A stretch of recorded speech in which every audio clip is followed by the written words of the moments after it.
What is one thing that you can do to create a sense of urgency for you and your team members?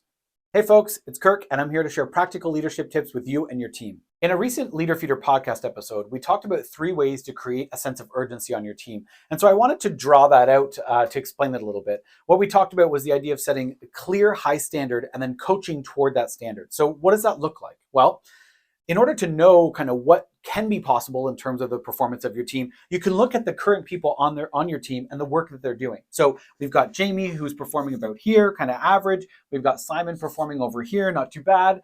Jordan a little bit lower. And then we've got Brad, who's killing it over here. That's his performance, right?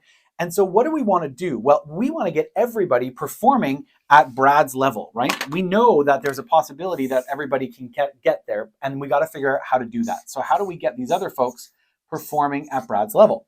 Well, we got to coach, right? So we identify our standard. That's where we want to get everybody to. And now we're going to coach to it. Now, how do you coach to it? Do you just tell everybody, hey, be more like Brad? Well, no, you got to break it down into small steps. Find out by focusing on the gains and not the gaps, exactly what we got to do to catch up. So what that looks like is, instead of going, okay, be immediately better overnight, what it looks like is small steps.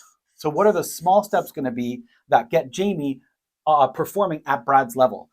Now, the other thing you want to keep in mind, just to wrap things up, is that all along the way, like I said, you want to focus on the gains, not the gaps. So you want to celebrate. Each time we get a little bit better, we do a little bit better, you want to make sure that you're celebrating.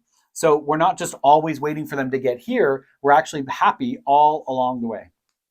And that's it. So like and follow for more practical leadership tips.